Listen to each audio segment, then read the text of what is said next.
Bears Nation podcast. It is Monday, November 21st, and it is another Victory Monday as the Bears lose their third in a row in ideal, I repeat, ideal fashion.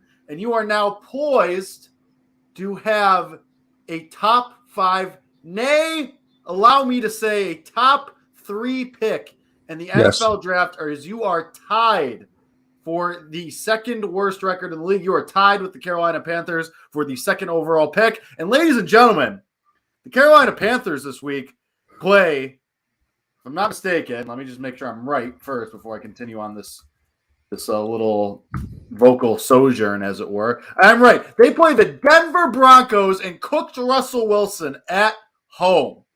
So let that sink in for a second. After this week, ladies and gentlemen, where you'll probably have Trevor Siemian playing a good Jets defense for the Bears. We'll get into that a little bit later.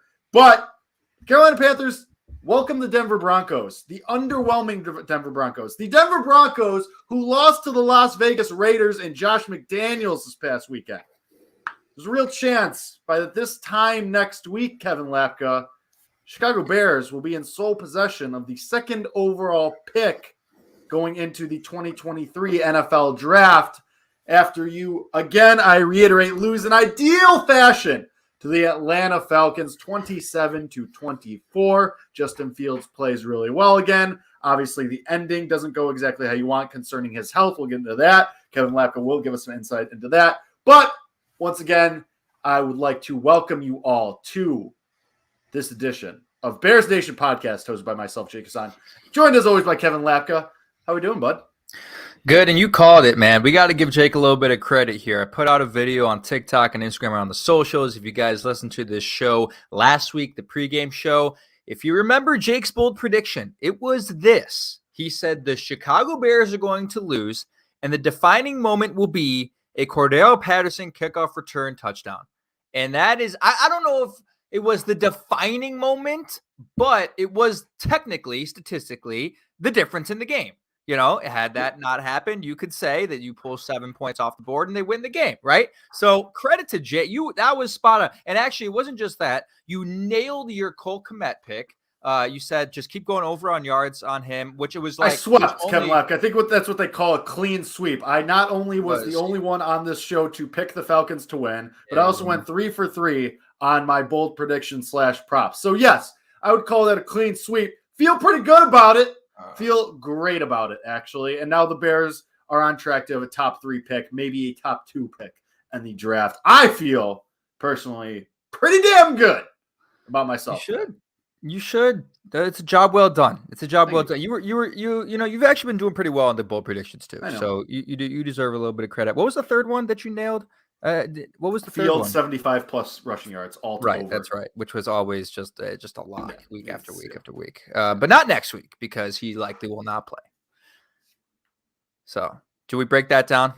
Yeah, so that is the big news. Justin Fields, it's revealed actually just a couple hours ago, Ian Rappaport, I believe, reporting that Justin Fields dislocated his shoulder during the game against the Falcons, played through severe pain, but just tried to tough it out. Obviously, we've been saying all year how tough Justin Fields is as he gets murdered, just relentlessly gets hounded game after game after game, just taking hit after hit after hit. And we always said, Kevin, this is the problem with Justin Fields and, the offensive line, and that you put him at risk.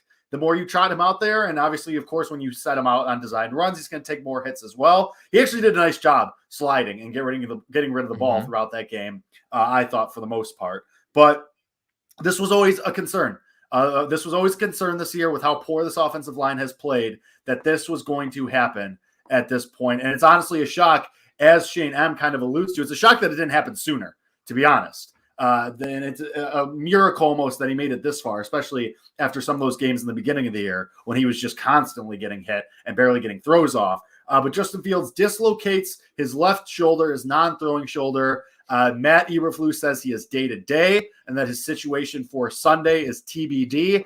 I don't think he should play against a good Jets defense, arguably the best defense in the NFL. If you can, a game that you probably weren't going to win anyway, if we're being completely honest, despite how bad the Jets offense is, this Bears defense is also terrible. So it kind of like water finds its level in a certain way there. And especially if Mike White's going to play. If Zach Wilson isn't going to play and Mike White's going to play, then I'd say that the Jets had a better chance. So a game you probably weren't going to win anyway. I'm fine with sitting Justin Fields for the week, letting him just rest up and, taking a week off and then taking it from there, because obviously we've talked about your window likely opens next year. Does. And especially if you're going to have the ability to draft someone like a Will Anderson to anchor the defense or whatever, or whoever you pick. But Justin Fields is expecting to get a little even better next year, take another step forward, another leap. And you're expected to spend a ton of money on the offensive line and the receivers to help Justin Fields have more success next year. So you're expecting the window to get thrown wide open next year. And there's no reason to risk Justin Fields being out for the year and subjecting us to potentially a full year of Trevor Siemian next year, and you just piss that year away. Would much rather you sit him, take the cautious route. I'm not saying don't play him the rest of the year. Obviously, the best thing for Justin Fields is to play and continue getting better, as we've seen over the last month and a half, the last 5-6 weeks, as he's gotten better and better each week and continued to stack these performances that have really given us the hope that the window gets thrown open next year. Don't risk it. Take the cautious approach. You have a couple weeks, even if he sits 2 weeks, even if he misses 2 games, I'm fine with kicking this can down the road and give him the last 3-4 games at the end of the year. Make sure that shoulder's okay. Don't risk further injury. I mean, there were a couple times where he got hit in the legs, and he was slow to get up. And I was like, oh God. Okay. You're like this, there goes his knee, and you get scared. And like, thankfully that didn't happen. And a dislocated shoulder, obviously, Kevin, you're going to tell us a little bit because you've had an experience similar. But I'm before we get into that, I vote for taking the cautious route all the way with this.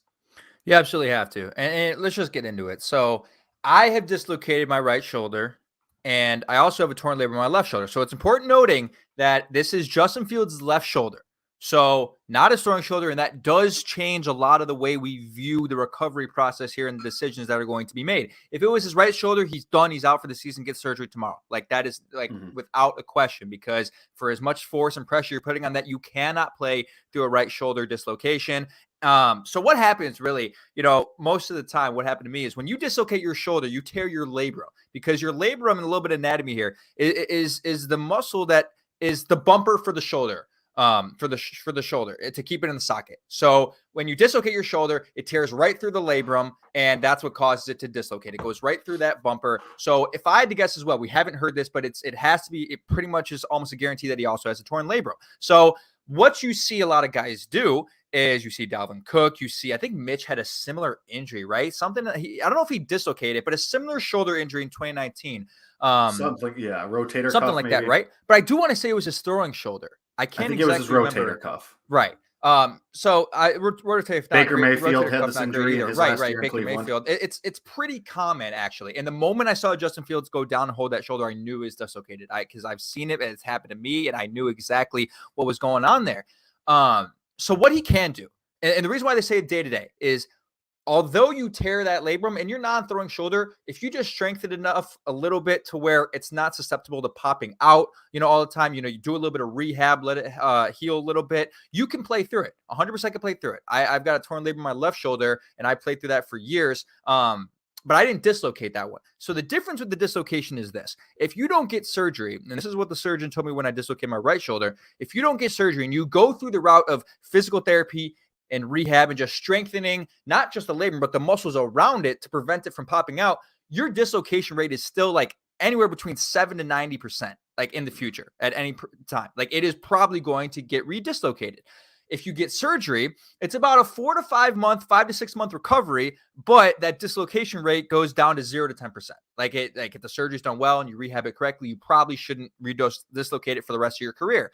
So although it's his non-throwing shoulder, for as much as he runs, as much as he is willing to take hits, we saw it against the Lions where he's just willing to put his shoulder right into a defender.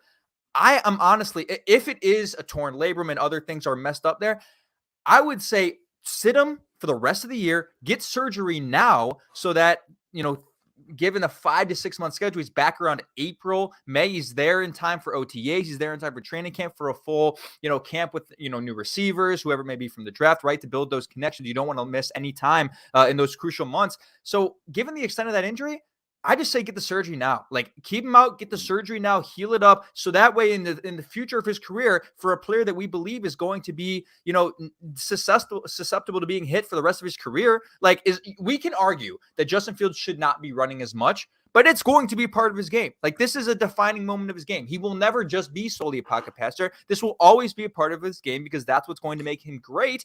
And if that's going to be the case, he's going to need that to be healthy. Although it's his non-throwing shoulder, it affects you when you're playing. You're not willing to take those hits as much. You're not willing, to do the same things because you're a little bit nervous about it potentially popping out again. So you saw it with, I think Dalvin Cook is a great example. This happened to Dalvin Cook. He dislocated his shoulder, came back the next week. Everyone's like, oh my God, how did he do that? He didn't look like the same player. Eventually got surgery, took the time, came out, the next year. And I think it was last year, got surgery and looked fine. So that's personally what I would do.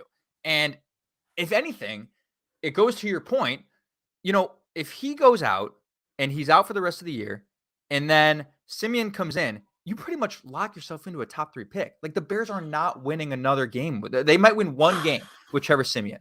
And then everyone's going to start, quarterback controversy if that happens. But it kind of works out for you. Shot. No, someone, who will? LaShawn McCoy will. 0.0% chance. 0.0% chance. Come on. J-Rock says a separated shoulder does require surgery. Does it? I don't know I think he meant to say a separated shoulder doesn't require surgery. And this is the key point. It doesn't require it. And this is why you heard Matty Buford say, well, it's day to day, but it could be season ending. The reason why he's saying that is, well, if he decides not to get surgery, it's a day-to-day injury. He could play next week. But if he obviously decides to get surgery, he's out for the year. So I think what they're trying to decide is, he might go to a couple of specialists. He might see a couple of doctors, get some second opinions. Guys do that all the time. They fly him out to LA, get a second opinion from a shoulder expert and see what they do. So that's why everyone's like, well, wow, how are you going to say he's day to day, but it also could be shoulder season ending, because if they decide to get the surgery, then it's season ending, but it's not required. Again, if it was a throwing shoulder, it would be required. Given the fact that it's non-throwing, it's not required, but again, I'm not a doctor here, but through my experiences, I would highly recommend it. That's just where I'm at with it. And the thing with this too is that it kind of even if you don't have to, and let's say you do the rehab route, for the next 2 weeks, let's say he misses this upcoming game against the Jets and then against the Packers game, and then you have the bye. Okay. You have 3.5 weeks off before then you have the Eagles. And then by then, obviously, let's assume Trevor Siemian loses to obviously the Jets and the Packers. And then obviously you can't lose on the bye, obviously. But, famously so. But this seems like a situation then where season ends and he has the surgery anyway. Doesn't it? Doesn't it seem like, okay, you get through the season and you finish with 4 wins. Let's say you get one more anyway. Because think about it. Justin Fields, if he's hampered by the shoulder, like you said to your point about Dalvin Cook being hampered and not looking the same, that's going to impact Justin Fields. He's going to be even maybe subconsciously protecting that shoulder as he's taking hits, as he's running, as he's standing in the pocket. And that's going to be in the back of his mind. Even again, if it's just subconsciously, that is going to change how he plays, which is unfortunate, obviously. So that will probably lead to less wins or less winning situations where, he's probably not playing as well. And then, okay, you get through the end of the season, last game happens, and then the next day we hear that Justin Fields is having surgery for his labrum and he's expected back by training camp in August, which would be great, fine. But to your point, just do it now. Have him ready for the,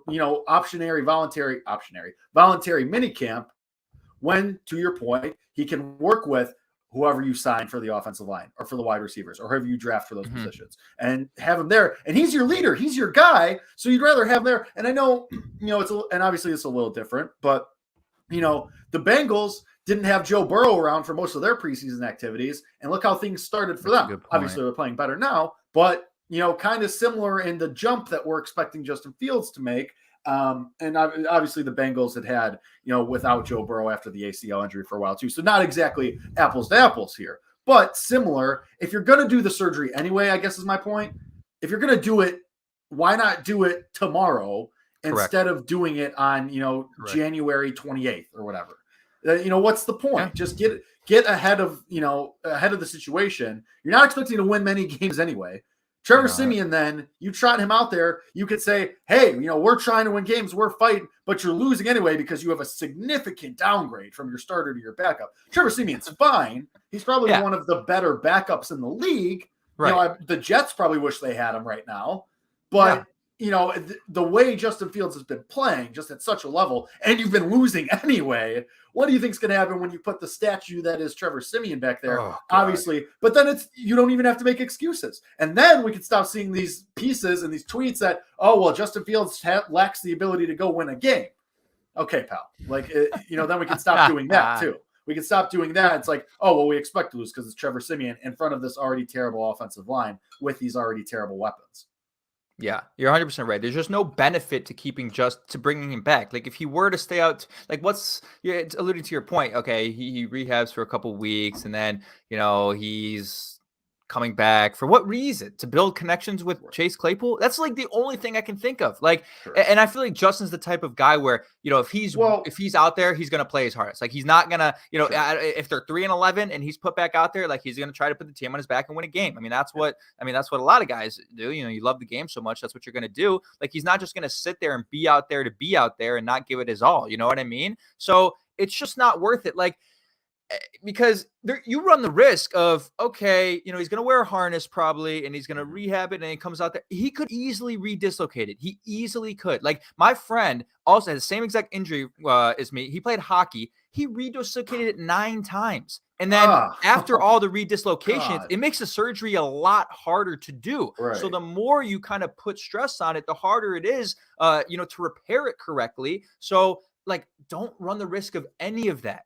Don't even mess with it at all. Just get it done, move on to next year.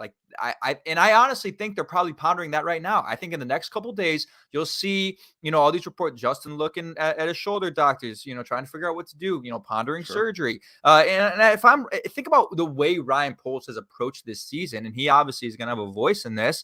He's already pretty much shown and reflected in his moves that he's moving on to 2023. You should do that with your starting quarterback. You just have to, in my opinion. It just needs to be done. But honestly, shame on Luke Getsy, in my opinion, for the final play calls in that game. I did not understand why they're running him. And I know Eberflus said one of the plays was a mistake that was supposed to be a draw to Montgomery. Right. Why would you run a draw on that play anyway? So yes, shame on Luke Getsy. And look, I'm still overall satisfied with what I've seen from Luke Getsy throughout the entire year. If we were to take an aggregate score of if I graded him every week and took an aggregate score, I'm overall impressed, but confused. Obviously, he's injured. Obviously, after he gets hit and he's showing the pain in his shoulder, they do a run of the next play, do they not? Did they not? On the very next play, after he went out, he ran it again. Mm-hmm. And I think that was the one where Eberflus said it was supposed to be a draw, but still, what are we doing, man? It just it makes absolutely no sense in that moment. It makes absolutely no sense. Yeah, I want to circle back to what you said about this team and the future. This is it's almost better that this is almost an ideal time for this to happen this late in the season, where you're not still theoretically fighting for a playoff. You're not in the hunt. You're near the top of the draft. Yeah, right now you're at the third. Right now you're in the 3rd overall pick. Season ends today. You have the 3rd overall pick. You're a bad team. You're in the basement of the NFL or near it. So you don't have to do it. If this happened 4 weeks ago, 5 weeks ago, Justin's going to come back and try and win some games and try and stay. Mm-hmm. You can get this surgery and punt on the season, because you still have games against the Eagles and the Bills too. Those are 2 hard games. The Jets is going to be a tough game. And also it's almost, excuse me, it's almost worse. For the first time in a while, the Bears aren't playing on Thanksgiving. And of course now, they have the extra 4 days to figure out if Justin Fields is going to play. If this was a Thursday game, if the Bears were on Thanksgiving, it'd be no, he's not playing. No. He can't play. There's no shot. God, that would be bad. I'm so glad they're not on Thanksgiving this year. No, that'd be great. That would be perfect. Well, I just don't want to watch that product. Yeah, Like, yeah. I mean, right. I mean, granted, we're gonna watch it anyway, but well, no, yeah. I mean, they shove it at the 11 o'clock game so that we wouldn't have to completely exactly. subject ourselves to it. But yeah, I mean, like it's almost worse. But overall, at the point of the season, this is a perfect time for this to happen because if this was, a week later, they could say, "Oh, okay, well, he'll miss this game and then it's the bye, then he can come back." You got 2 games before this. You kind of have to make a decision, for the long term of the season. I'm with you, and I'm kind of shocked you're in this camp, but I'm with you. Punt on the season.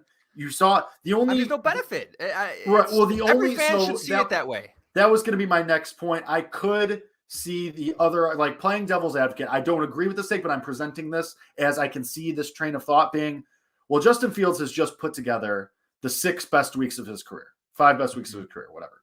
And, our whole thing has always been with Justin Fields, consistency. We need to see the consistency. And we have for the last month plus. Great. That's all we've ever wanted, and more so. He's looked like a star in the making.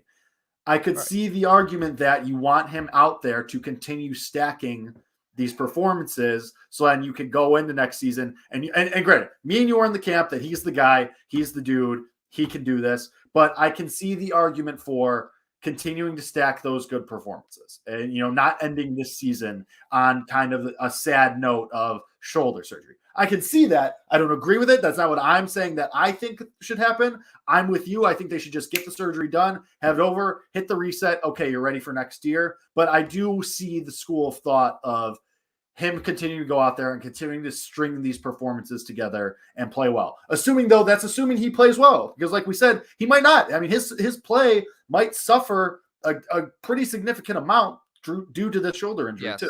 Yes, and I think the bottom line is this. What else do you want to see? What else does he have to show you? Fair. He showed you everything that he needs to show you in that 5-game stint and really throughout the year. And we've all, like, everyone, there's no questions anymore. Everyone understands what's wrong with the offense, what needs to be done, where the issues lie. And it's not Justin. He doesn't have anything else to prove, in my opinion, to Matt Eberflus, to Ryan Poles, to Luke Getsy, and to the fan base. He's proven everything, that he's the guy and he can do anything, you want him to do. So now, you approach the offseason, you figure it out, and like you look at it now. I know I've always, win games, and like it's just not going to happen anymore with Justin Fields. They're not going to win games. So now we have to look at it like, oh, there's a pretty good chance they have a top 3 pick, and now you approach it that way. So we can do a little draft talk here because it's relevant. And I know a lot of fans would rather hear about draft talk than hear about us recapping that game. I was watching Will Anderson highlights last night, and I know I've been such a big proponent of taking a wide receiver regardless of where you're at in the order, just because if you are top 3, I would advise, hey, move down, collect some picks, and then still get that Quentin Johnson, still get that Jordan Addison. But after the past couple weeks watching this pass rush, and really what did it for me, I'll tell you what did it for me, Jake. I was watching Vikings Cowboys, and play after play after play after play, I'm thinking about how Micah Parsons is involved in that game, how he's wrecking the game, and then how bad that defense was before he got there, how bad that Dallas defense was before Micah Parsons arrived. And I'm like, oh, shit, I want one of those. You know what I mean? Yeah. And, you remember how important a good edge rusher is for your team, and really just understanding that, hey, the Bears pass rush is past couple weeks one of the worst that I've seen since I've been a fan. I mean, I'd rather have Lamar Houston out there at this rate. Like this is Pernell McPhee. Pernell McPhee, give me all of it. I mean, it was bad, and the mindset for me has still been this: hey, there's some talented edge rushers in free agency. There's some 3 techs in free agency. I'd rather you go after those guys, spend the money in free agency, sure. And then because it's a thin wide receiver market in free agency, take the talent wide receiver in the draft. And I still hold that to be true, but that was really a line of thinking for me before it was even possible that they could get a Will Anderson, that they could have a top 3 pick. So now you really weigh the balances, because you are not taking Quentin Johnson, Jackson Smith and Jigba, or Jordan Addison at number 3. You are just not doing it. None of those guys are worth taking at that point. That would be criminal. That it would be criminal. So you're either trading down and taking one of those guys at 11, picking up a haul, or you're taking, that Will Anderson or Jalen Carter. So the opportunities are there for you. They really are. And it's funny, like, this could be a blessing in disguise, Jake, Because regardless of what were to happen for the rest of this year, the window is open next year. The window is already going to start open next year. So now you have a chance to get even better by having a better draft pick, and you're going to do that because Justin got hurt. So maybe a blessing in disguise that he got hurt. Like, I'm not saying I'm happy that he got hurt, and I'm happy I don't get to watch him on Sundays. But when you look at the long-term view, if Simeon's going to be in there and you're only going to win one more game, you're going to have a top 3 pick. Fields going to be fine for next year. You might be rocking and rolling at the beginning of 2023. Yeah, especially, you also have to consider this offensive line free agent class. Orlando Brown is going to be an unrestricted free agent. Ever heard of him? He's pretty good. Mike McGlinchey is going to be an unrestricted free agent. Ever heard of him? Jack Conklin's going to be a free agent. Ever heard of him? All come from pretty good Kansas City and Cleveland and San Francisco. All teams with pretty good offensive lines. Not too shabby. All guys under 32. Orlando Brown obviously would be like the peak of the peak. He's 26 and he's an elite left tackle. But really only 26? He's 26. He's 26 and a half. But yeah, he's in his. Who was he drafted by? He wasn't drafted by the Chiefs. He was traded to the Chiefs. No, he was drafted by the Ravens. He on the Chiefs now, right? Isn't he? Yes, he is on the Chiefs now. Yes. Right. So I don't remember what that trade was, but yeah, Baltimore. I was right.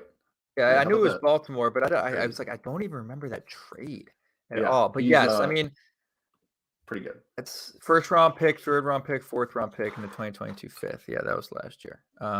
He's been absolutely huge. I saw him on Sunday Night Football yesterday. Bigger need O-line or D-line, says J-Rock in the chat. Offensive line. I disagree. Okay.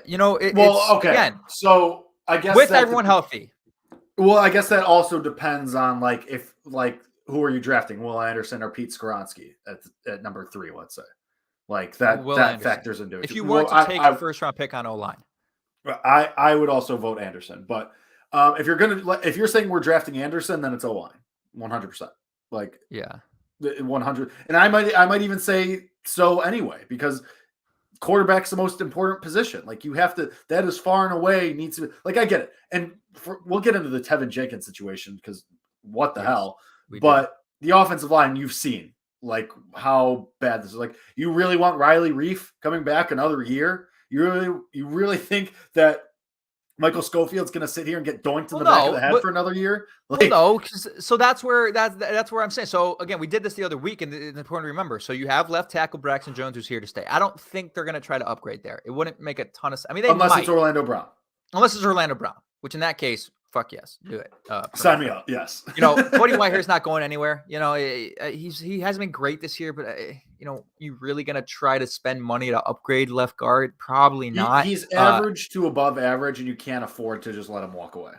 Exactly. And then you have Lucas Patrick, who's on that 2-year deal, who will be your center next year, assuming he's healthy. You probably got to go get some depth, or if you believe in Doug Kramer, he's your depth and cut Sam Mustapher. And then right guard, we obviously got that, Pro Bowl talent in Tevin Jenkins. So really, again, the only issue for me is right tackle. That's where you need a big upgrade. Now you could afford to upgrade at left tackle, but you need to find someone at right tackle. That is 100% what you need to do. Now on the defensive front, you got a lot of problems. You need a real better 3-tech. You need, a couple of edge rushers. So I look at it that way. And it doesn't really affect how I view the draft all that much because, as Scott says in the chat, I don't really believe there's an O-line prospect who's worth taking in the top 5. Skoronski's maybe 8 or 9. So another situation where you could trade down with a team that's quarterback needy. But spend your money on the D-line and maybe one premier O-lineman. And it's just so nice that you are capable of doing that. But, talking about Tevin Jenkins, let's get into that. This is, Jake, probably my biggest pet peeve in sports. The most frustrating thing in sports for me is activating a player, telling us they're healthy, and then not having that player play a single snap. What's the reason? What's the reason of activating him? Leave him off.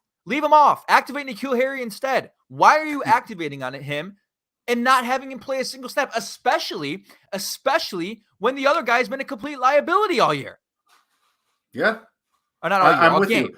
Especially when Tevin Jenkins was your best offensive lineman for, basically all year.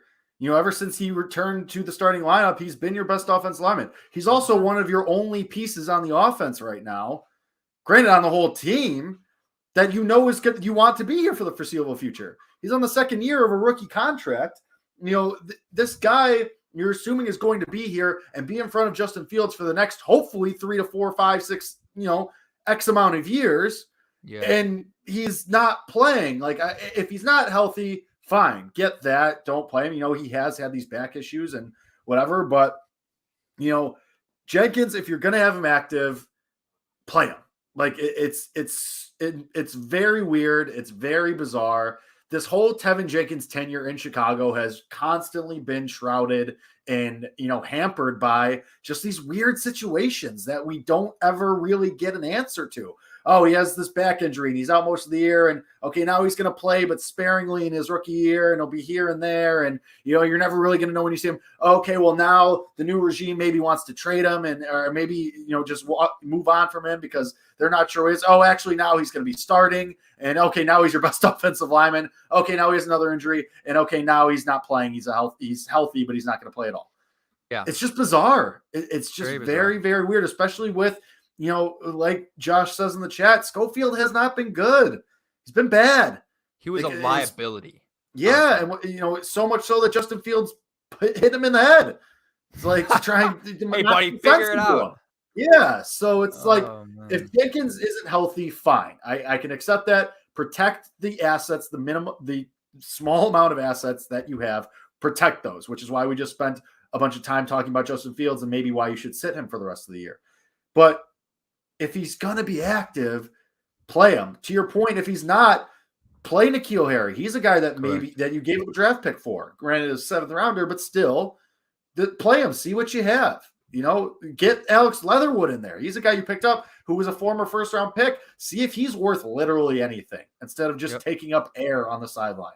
Like, you're in a position as the Bears. You're a bad team. You might as well figure out what the deal is for next year, who you can count on to be in this building and might be able to contribute. Michael Schofield's not coming back. No. Michael Schofield's not going to be a part of this team. No. Leatherwood, he might be a reserve. He could be your 6th offensive lineman. You're not going to know unless you try. N'Keal Harry might be your number 3. He could be the replacement for Equinomia St. Brown next year. You're not going to know unless you play him. So play him. It doesn't make sense. Not that hard. It doesn't. And this has sort of been a common theme. This is what we talked about with Velus Jones Jr. active and not on the field, right? In his first couple weeks that he was active. It just makes no sense. It's the biggest pet peeve of mine. Again, I get it if he's not healthy, but if he's not healthy, make him inactive. If he is active on Sunday, he better be out there and playing snaps. That's the way I see it. That's the way, and it's almost a good segue to Chase Claypool too, right? I mean, it's not the same situation, but similar thing where worse. It might be because I don't buy. And Dilfer was saying this today on Parkins and Spiegel at 670 The Score. The Bears' offense isn't that complicated. It's not like he's having trouble figuring it out. And again, it's the position where you probably need to know the playbook least. Like Sure. Go run a slant. Like, what the hell are we doing? You know what I mean? And he's out there a decent amount, but still not really getting involved. And I don't know. Right. I have to watch all 22, see if that's really on him. But, and the unfortunate thing is now, with the injury to Fields, you kind of really squandered your opportunity to have them build that in-game connection, right? I mean, if they don't play another game together for the rest of the year, now you're going to be going all throughout training camp and going into next year saying, hey, well, if things aren't going well for the first couple of weeks next year with them too, it's like, well, they didn't have that connection because last year, like, you had opportunities to get these guys on the same page, and he wasn't on the field for the first few games, and then last week he was this past Sunday he was on the field a little bit, but wasn't really involved as a pass catcher. So, oh God, and boy, does it look bad now because of how high the 2nd round pick is going to be. I mean, that's basically a 1st round pick now. If you're a 3rd pick in the draft, your 2nd round pick is going to be pick 36 or 35, and it's basically a 1st rounder. Like, you could just take Will Anderson and get your wide receiver at pick 35. And now you have to wait till 40 something because the Ravens are winning games. So, that's frustrating. Like, I'm not out on Claypool, but that's crazy, Kevin. It's almost like somebody said that the Bears were better off giving up the Ravens pick for Claypool instead of their own. I never disagreed with that. On the show and was like, well, the Ravens could be a bad team. I never said they could be a bad team. I just say don't assume that the Ravens are going to win the Super Bowl and that's going to be pick 62 or 64. You know what I mean? Fine. It still will probably be in the 50s. And let me make this clear. I'm not out on Chase Claypool either. Like, I'm not saying that it's already a bad trade and they deserve an F for it. That's not what I'm saying. But it's hard to look at it when you see Claypool not be involved as he is, and then you see the draft stock, your draft positioning go up, and you're like, well, it doesn't look great given what he's done so far. But well, lack thereof. It's not him to blame. I don't think it's entirely on him, though. Well, I mean, it's hard to say. It's obviously we're not in that building, but so it is hard to say. But you're right. I mean, it's and next year was always going to be the year that you were going to hope that the Claypool trade paid off dividends. Like, you were never hoping that Chase Claypool was going to come in here this year and your offense was going to be transformed suddenly. There's too many other holes all around the offense, on the line, the other receivers in the room, so on and so forth. Like, it's just, that was never the goal. The Chase Claypool trade was never made with this year in mind. It was made with next year in mind. That being said, you were still hoping that rapport could be built with Justin Fields and Chase Claypool so you could have something to be excited about going into next year. So you can go into next year and say, all right, Darnell Mooney probably is only a 2, maybe a high-end 2, but he's still a 2. He's not a number 1. He's not a star receiver. And Chase Claypool has shown flashes of maybe not being a superstar level wide receiver. He's not going to be A.J. Brown or a Jamar Chase, but somebody who you can, is a reliable number 1 guy who your quarterback can feel good about throwing to late in the game. And that was supposed to be about next year, the hype train. Be like, all right, Chase Claypool and Darnell Mooney, and these guys get bumped out. Now Cole Kmet continues to emerge, had another good game. And you're supposed to feel good about that. Now you might have lost Justin Fields for the year, and you saw nothing with Chase Claypool. All you've seen is a couple quick screens and bubble screens and weird stuff, and he's barely on the field. And it's just bizarre, especially this week, because we gave him the benefit of the doubt. We gave him 2 weeks. We're like, all right, maybe there just needs to be, kind of an ingratiating process where it's like, okay, he's kind of just got to get in the groove, kind of get into the locker room, find his footing, whatever. Fine. Totally understand. Midseason trades are hard. All good. But then we started hearing, leading up to the Falcons game, oh, Chase Claypool's ready. Oh, Chase Claypool has a handle on the playbook now. Oh, Chase Claypool, now we don't have to specifically point out plays for him now. He gets it now. Yeah. All right, now he's ready to go to work. Now he's ready to kind of be more involved. And then he's not at all. He's a non-factor once again. And it's just so bizarre. And you started this conversation by saying, it's almost as bad as the Jenkins situation. I think it's worse. I think it's way worse. Because Jenkins at least tag of, okay, this is kind of happening because of an injury, and he's been injury prone before, and maybe you do want to be careful with him because of those past injuries. Understandable. Chase Claypool came with expectations. Chase Claypool came with the stigma of you traded a second-round pick for him. Chase Claypool came with you're giving Justin Fields a weapon now. And now 3 weeks later, he has 5 catches for a handful of yards. And it's been largely disappointing. And now you might not get to see it until training camp next year. So it's kind of like, what was even the point? And again, I circle back to what I was originally saying, that the Chase Claypool trade was never about this year. It was always about next year.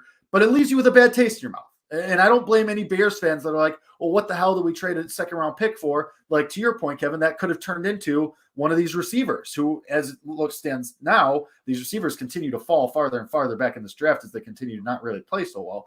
But it's like, or play at all.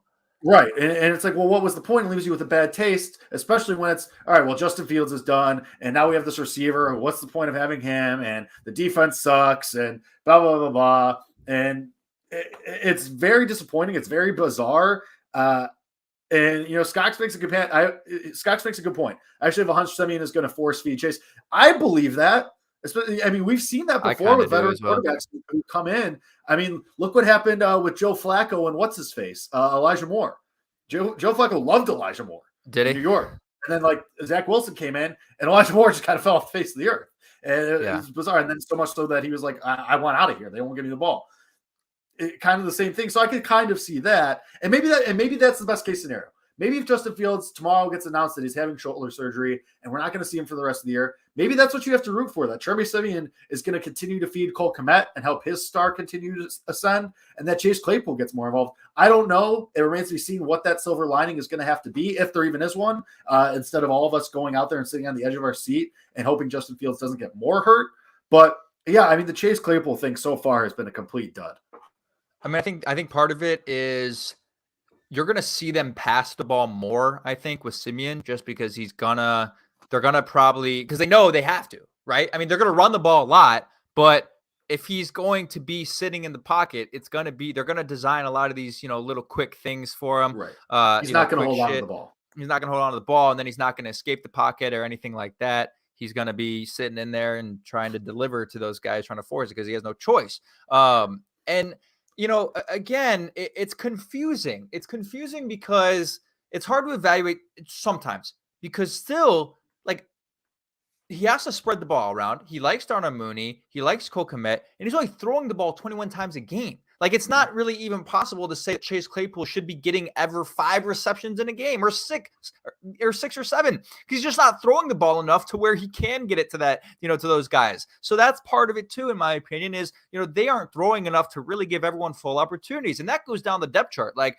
again, Byron Pringle isn't maybe the most inspiring player, but should he be averaging like 5 yards a game? No, he should be a little bit more involved than that, right? Like, you saw how he was involved in Kansas City. You saw the things that he can do. And I think part of it is that they just don't throw enough to give these guys opportunities. They just don't do enough. And part of it is this, right? What we saw weeks 1 through 6, we kind of chalked it up to this after week 6 when it was really, the pinnacle of things going wrong after that Commanders game and right before things started to go right. Was we said, I don't think Luke Getsy and Justin Fields have trust in their offensive line. And that affects the way that they play the game. It affects play calling, and it affects the way that Justin Fields plays the game, right? I don't think Luke Getsy is comfortable saying, hey, we're going to let you sit in this pocket and get killed. We'd rather actually have you be in control of your body by running, and if you get hit that way, so be it. But we'd rather have you be in control of it instead of saying, hey, we're going to have to trust Sam Mustipher one-on-one versus a really good, nose tackle, or trust Braxton Jones or Riley Reef one-on-one versus, great edge rushers. And then you're going to get killed from your blind side. And that affects the play calling. It did weeks 1 through 6. And I think it has, the past couple weeks, just given the fact that Jenkins was out, given the fact that Patrick is still out. So those things totally affect, in my opinion, why they haven't thrown as much. Because everyone is like so puzzled. Why aren't they throwing more? And they still, and don't get me wrong, I'm not, letting Luke Getsy off the hook when it comes to that. Like, they should be throwing more. And I think even in that game, they sort of went away from play action. They sort of went away from getting Justin Fields on the move, in the pocket. It didn't make a lot of sense, like moving pockets. But, as a coach, it's also your job to understand the limitations of your team. It's your job to understand the strengths of your team, and it's also your job to understand the limitations. And I think he knows very well that his offensive line has limitations, and he'd rather have Justin, be on the run on his own instead of just sitting in the pocket and getting killed. So, I think as we go on to next year, because I'm just already looking to next year as far as the next game. the Kevin Lapka, the last 2 weeks, the Kevin Lapka post-game Snapchat stories and Instagram stories of looking at game film of college prospects has been very funny. It makes me laugh every time. Well, and if I'm being honest, like, I need it, because it's your coping mechanism. It's my coping mechanism. But dude, I've been angry. Like, I destroyed a Devin Hester bobblehead after the Lions game. Like, I destroyed it. It's not. I kind of messed up. Hold on, real quick. Josh J in the chat. The Mustipher criticism. Don't worry, we know. The comments section gets very. What did he say?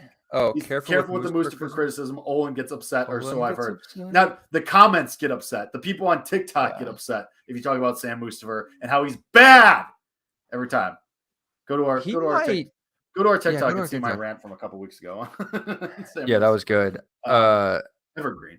That thing is evergreen. It's evergreen.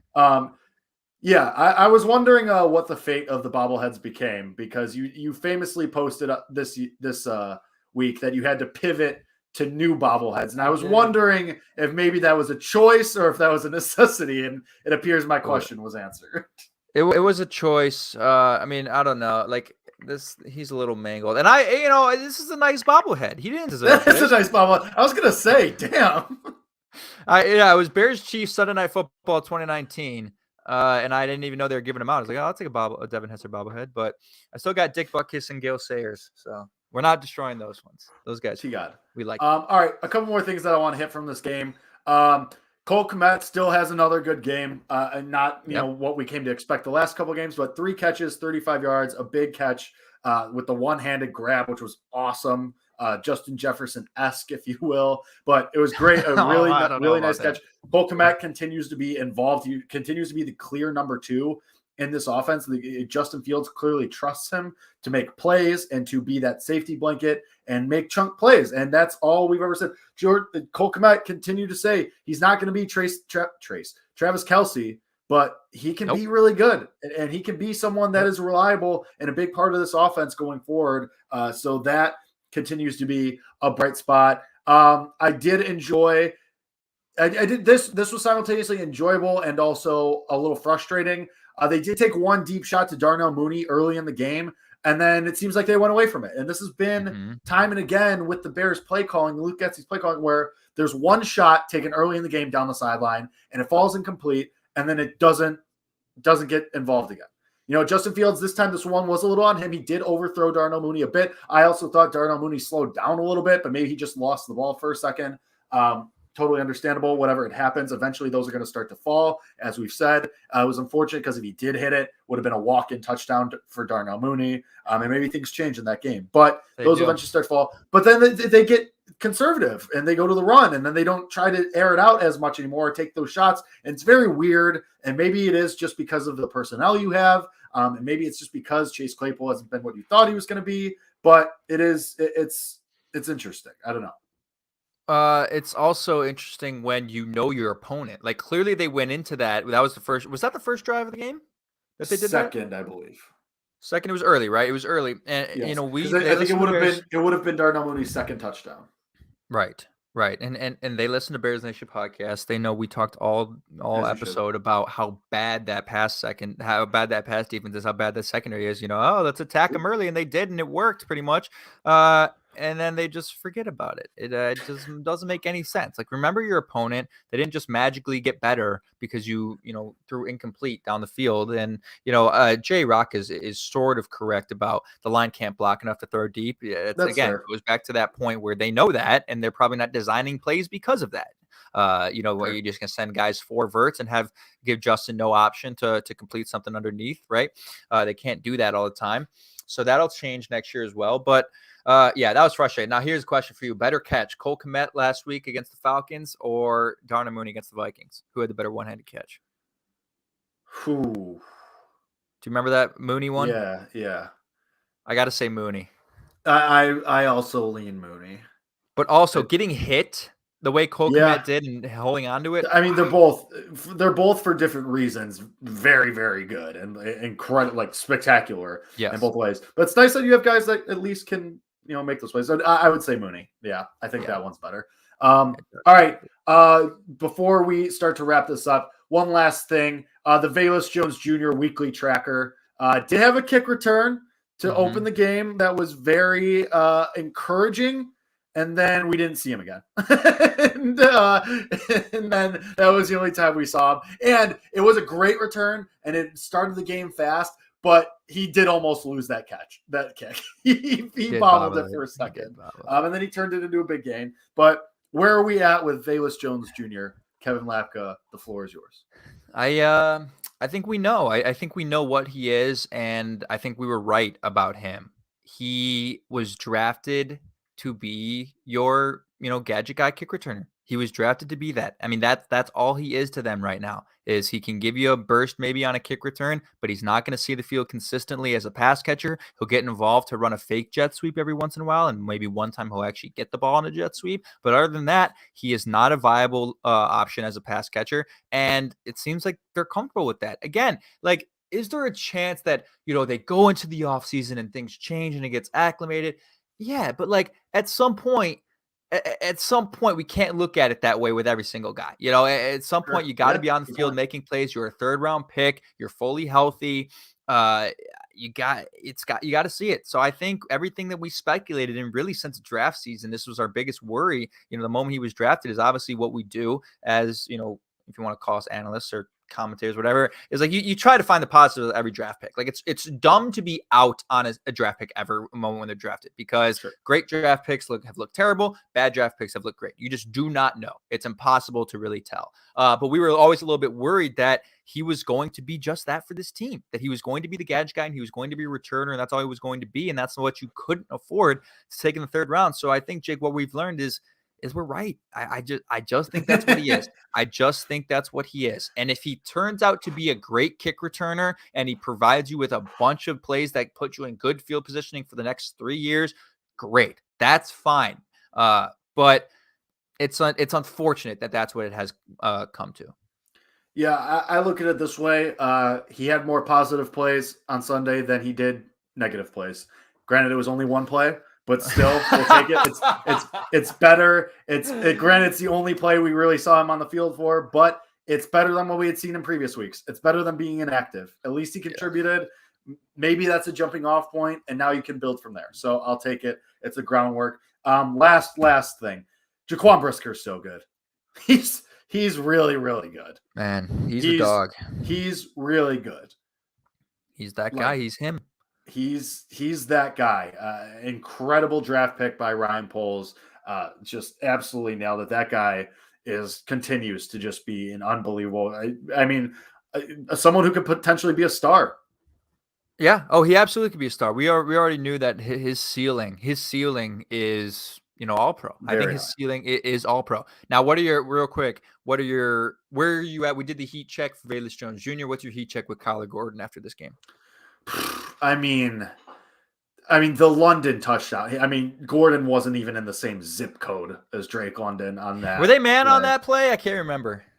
I think so, but I mean, they showed one angle where like they showed like the end zone side angle where it's like closer, and like Drake London's all by himself. Hey, granted, it was a good throw by Mariota too to get it right in the corner of the end zone there too, but Kyler Gordon was basically like outside of the stadium, as good as like how far behind Drake London he was. And Drake London's really good. Drake London's great. Credit to him. But Kyler Gordon, I mean, I don't know. I'm not worried about him though. I'm not worried. He could potentially be taking the Kyle Fuller route where it's like he just might not be great his first year and then he gets better. Still more weeks than not, we don't hear his name, which in general is good for a defensive back when you're not hearing their name as much. So, but also like this is a defensive line that isn't getting any pressure. Quarterbacks have all the time in the world to throw, even if it is Marcus Mariota and he makes terrible throws basically right to Nicholas Morrow, who can't make an interception apparently. But that makes it harder. So I'm not out on Kyler Gordon. The one touchdown to Drake London looked bad, but I think overall he will end up being a fine player. It also stinks. Like I think he's under more scrutiny when Brisker is playing so well, and he was drafted. It's a comparison game. Yeah, so it's like, oh well, we have one rookie who's balling out. What's wrong with the other one? And it's just kind of that situation. But you have one more thing, Kevin. Yeah, this is like our fifth one more thing. Yeah. I don't know if you saw. So some people are looking today at the end zone view of the final play of the game. That was the interception by Justin Fields, and I don't think they would have scored on that drive anyway, so it doesn't matter that much. I think he was just in too much pain. It was clearly affecting him. But when you look at that play, it almost looked like that pass was supposed to be intended for Darnell Mooney when, through the end zone view, because Darnell Mooney was right behind him. And it looked like if Montgomery hadn't actually jumped up and tried to catch it, Mooney might have caught it for a first down. I don't know if you saw the same thing that I did. Did you end up seeing that clip? I did not. Yeah, you should take a look at that because it's really interesting. Did you tweet it? I don't think I tweeted it. There are a couple people tweeted it, but I just think that's it's interesting to go back and see that might have been the case. It would explain a little bit. Now, this is what we do. We try to find excuses to make Justin look good in any situation. Like, he couldn't have thrown a bad interception. It's impossible. So I get we're doing that, but I actually wouldn't be surprised if that were the case, because Mooney was behind him and he had a little bit of separation. And there are people saying that Montgomery should have caught that ball. Don't go that far. That's a hard play to make. You cannot expect him to catch that ball. Does maybe Christian McCaffrey catch that ball? Maybe, but you can't expect him. That's a really hard play to make where he was on the field, and given, his change of direction there to get up in the air. It's a hard play to make. Don't say, oh, blame David Montgomery. That's the wrong thing to do. Dave but Montgomery isn't your prototypical pass catcher. All right, I'm at some except for that catch he made down the sideline, hell of a play. Yes, that was unbelievable. Yeah, that was really good. That was you win some, you lose some. It happens. No, but all in all, at the end of the day, the biggest storyline that you take from this is Justin Fields, his shoulder, how that impacts the rest of the season, and where you go from there. I choose to look at it as another ideal loss that Justin Fields plays really well. Last play of the game doesn't really go your way. Could have really gone either way. Kind of, David Montgomery maybe should have come down with that, maybe not have, maybe should have been a better throw. Justin Fields is playing through a lot of pain, a lot of different factors. Like Kevin said, we, of course, are more inclined to make these excuses for Justin Fields and find these excuses. But overall, another really good day from him. You are now tied for the second overall pick in the NFL draft. You're staring a top 3 pick right in the face.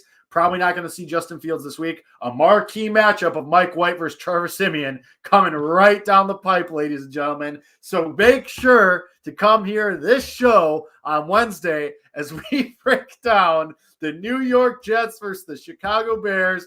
Mike White, the Iceman Mike White versus Trevor Siemian and the Chicago Bears as the Bears fight for a top draft pick. We will be here. Are we sure we're going to do a show? Are we sure we're doing going a show? to do one? We're doing a show, and we'll break it down. We'll have more clarity on the Justin Fields situation. We'll have more updates on that situation, and we'll be able to provide more updates on that and then more project how the rest of the season looks for the Bears with the scope of Justin Fields' shoulder and his injury and how they'll handle that. So come here on Wednesday, even if you aren't super jazzed to talk about the Jets versus the Bears. We'll make it fun. We'll have our bold predictions. I'm definitely going to go 4 for 4 again. So come just for that, if nothing else, and then bet everything I say, because obviously I'm going to be right, and Kevin's going to have some stupid parlay for you. So come on Wednesday. Watch the show. We'll be here, and we'll do something fun. It'll be a pre-holiday show. It'll be loose. It'll be fun. It'll be a good time. So come back here on Wednesday, Bears Nation podcast. Myself and Kevin will break down the matchup that's coming up this weekend against the Jets. Thank you to everyone, as always, in the comments. Some new faces, some new names in here. We hope you come back Wednesday. We hope you enjoyed what you saw. Listeners, we appreciate you just as much as always as well. So until Wednesday, we'll see you then. And as always, bear down.